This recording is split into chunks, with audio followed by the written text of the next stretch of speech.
అందరికీ హాయ్ అండి. Welcome back to my channel. ఈరోజు రెసిపీ వచ్చేసి మష్రూమ్ బిర్యానీ. గుమగుమలాడుతూ అమృతంలాగా ఉండే ఈ మష్రూమ్ బిర్యానీ చేసుకోవడం చాలా ఈజీ. అలాగే నేను చెప్పినట్లు చేస్తే స్టెప్ బై స్టెప్ అద్దిరిపోతుంది. అందరూ ఫిదా అయిపోవాల్సిందే. ఇంకా ఈ మష్రూమ్ బెనిఫిట్స్ ఏంటంటే ఎవరికైతే B12 లోపం ఉంటుందో వాళ్ళకి ఈ మష్రూమ్ ఒక వరం అనే చెప్పాలి. ఇంకా ఇందులో కార్బోహైడ్రేట్స్ ఉండవు, ఫ్యాట్స్ ఉండవు. అలాగే తేలికగా డైజెషన్ అవుతుంది. ఇంకా ఫుల్ ఆఫ్ వైటమిన్స్, మినరల్స్ ఎక్కువగా ఈ మష్రూమ్‌లో ఉంటాయి. అలాగే ఈ బిర్యానీ కాంబినేషన్‌గా మనం రైతా చేద్దాం. కీరా, క్యారెట్ ఇవన్నీ వేసిన ఈ రైతా చాలా టేస్టీగా ఉంటుంది. ఈ బిర్యానీకి మాత్రం స్పెషల్ కాంబినేషన్ అని చెప్పొచ్చు. ఈ క్రీమీ టెక్స్చర్ ఉన్న రైతా, అద్దిరిపోయే మష్రూమ్ బిర్యానీ ఎలా చేయాలో చూసేద్దాం. ముందుగా ఒక బౌల్ తీసుకొని 4 కప్పుల రైస్ తీసుకోవాలి. ఇక్కడ బాస్మతి రైస్ కాదండి. మనం రెగ్యులర్‌గా వాడేవే. నేను సెమీ బ్రౌన్ రైస్ తీసుకున్నాను. మేము అవే యూజ్ చేస్తాము. సో, వీటిని నీట్‌గా వాష్ చేసేసి 7 కప్పుల వాటర్ పోసి నానపెట్టుకోవాలి. ముందు ఇది చేసి పెట్టుకొని పక్కన పెట్టేసుకుంటే చాలు. ఇంకా ఒక మిక్సీ జార్ తీసుకొని 10 వెల్లుల్లి, అర ఇంచు అల్లం, 2 స్టార్ యానిస్, అర ఇంచు దాల్చిన చెక్క, 5 లవంగాలు, ఇంకా 6 పచ్చిమిర్చి ఇవన్నీ వేసి మనం మిక్సీ పట్టాలి. చాలా చాలా టేస్టీగా ఉంటుందండి. ఈ మసాలా కాంబినేషను చాలా కోర్స్‌గా గ్రైండ్ చేసుకోవాలి. ఇలా గ్రైండ్ చేసుకున్నాక దీన్ని మూత పెట్టేసి స్మెల్ పోకుండా పక్కన పెట్టేయాలి. చూసారు కదా! ఇలా కచ్చా పచ్చాగా గ్రైండ్ చేసుకోవాలి. నెక్స్ట్ ఇంకొక మిక్సీ జార్ తీసుకొని 2 పెద్ద సైజు ఆనియన్స్‌ని కట్ చేసి వేయాలి. ఈ ఆనియన్స్‌ని కూడా జస్ట్ పల్స్ ఇస్తూ గ్రైండ్ చేయాలి. కోర్స్‌గా గ్రైండ్ చేయాలి. దీన్ని కూడా మూత పెట్టేసి పక్కన పెట్టుకోవాలి. ఇప్పుడు మనం బిర్యానీ చేసుకునే బౌల్ తీసుకొని 2 టేబుల్ స్పూన్ నెయ్యి, 3 టేబుల్ స్పూన్ ఆయిల్ తీసుకోవాలి. ఆయిల్ వేడెక్కాక మిక్సీ పట్టుకున్న పచ్చిమిర్చి పేస్ట్ వేయాలి. ఈ పేస్ట్ వేగుతుంటేనే ఇండ్లంతా గుమగుమలాడుతూ ఉంటుంది. అంత టేస్టీగా ఉంటుందండి ఈ మసాలా. దీన్ని 1 మినిట్ అలా కలిపితే చాలు. ఇప్పుడు ఆనియన్స్ వేసేయాలి. ఈ ఆనియన్స్, ఈ మసాలా పేస్టు రెండింటిని ఒక 3-4 మినిట్స్ వేయిస్తే చాలు.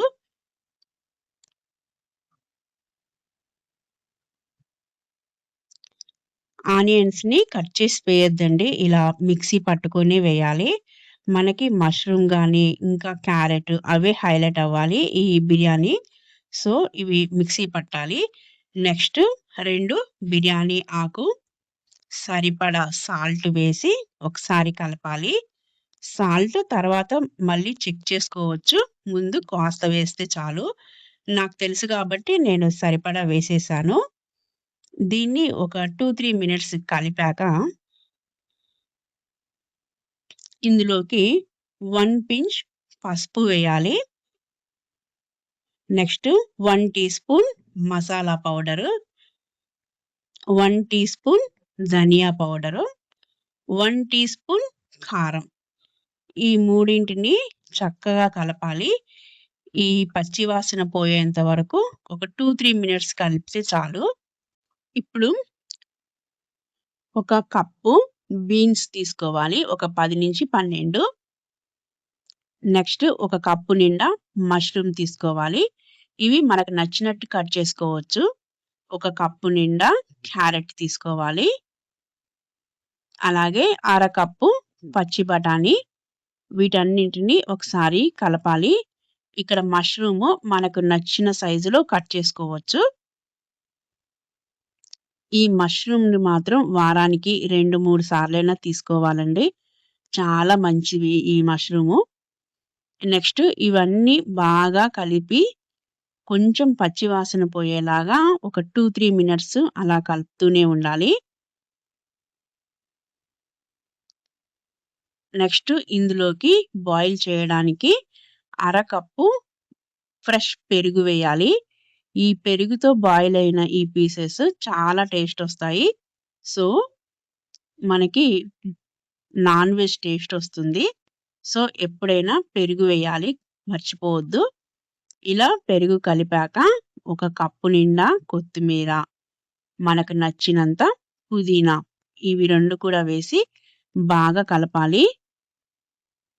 ఇప్పుడు లాస్ట్‌లో ఒక స్మాల్ సైజు బంగాళదుంప తీసుకొని ఇవి కూడా క్యూబ్స్ లాగా కట్ చేసి వేయాలి. ఈ పొటాటో ఏమీ వేగనవసరం లేదు. జస్ట్ వేస్తే చాలు. ఇప్పుడు మనం ముందే నానబెట్టుకున్న రైస్‌ని వేసేయాలి.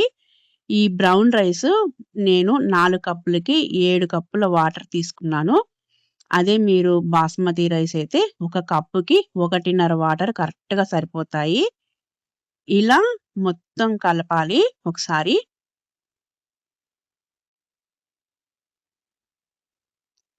కొంచెం బాయిల్ అవుతున్నప్పుడు ఒకసారి సాల్ట్ చెక్ చేసుకోవాలి. ఏమైనా సాల్ట్ సరిపోకపోతే ఈ టైంలో వెయ్యాలి. ఇప్పుడు లాస్ట్‌లో 3 యాలకులు ఇలా కచ్చాపచ్చా దంచి వేయాలి. అలాగే ఒక మీడియం సైజు టమాటా పొడవుగా కట్ చేసుకొని వేయాలి. ఇవి మంచి ఫ్లేవర్‌నిస్తుంది ఈ బిర్యానీకి.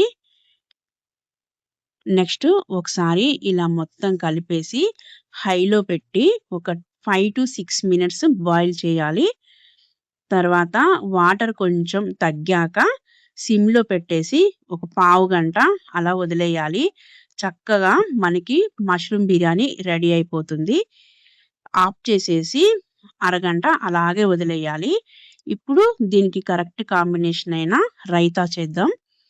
2 కప్పుల పెరుగు తీసుకొని ఒక మీడియం సైజు క్యారెట్ తురుము వేయాలి. అలాగే మీడియం సైజు కీర చాలా సన్నగా కట్ చేసి వేసుకోవాలి. సరిపడా సాల్ట్, ఇంకా ఫ్లేవర్ కోసం కొత్తిమీర వేయాలి. వీటన్నింటిని మొత్తం కలిసేలాగా కలిపితే మనకి కీరా రైతా రెడీ అయిపోతుంది. చాలా టేస్టీ ఉంటుందండి ఈ కీరా రైతా. అలాగే ఈ బిర్యానీకి మాత్రం ఈ కాంబినేషన్ అదిరిపోతుంది. ఇలా సింపుల్‌గా రైతా చేసుకోవచ్చు. ఇప్పుడు హాఫ్ ఎన్ అవర్ వెయిట్ చేసిన తర్వాత ఈ మష్రూమ్ బిర్యానీని మనం సర్వ్ చేసేయొచ్చు. చూసారు కదా! ఎంత యమ్మీగా, టేస్టీగా ఎలా రెడీ అయిపోయిందో మన బిర్యానీ. ఎప్పుడు మీల్ మేకర్ వేస్ట్ చేస్తుంటాం కదా! అప్పుడప్పుడు ఇలా మష్రూమ్ కూడా వేసి చేయొచ్చు. చాలా హెల్త్‌కి మంచిది. అలాగే చాలా చాలా టేస్టీగా ఉంటుంది. ఈ బిర్యానీ మాత్రం నేను చెప్పినట్లు సేమ్ స్టెప్ బై స్టెప్ అలాగే చేయండి. చాలా చాలా టేస్టీగా ఉంటుంది. ఇల్లంతా గుమగుమలాడిపోతుంది. ఇంకా ఈ వీడియో మీకు నచ్చినట్లయితే please like, share and subscribe my channel. ఇంకా మరిన్ని టేస్టీ వంటకాలతో మళ్ళీ కలుద్దాం. Thank you for watching.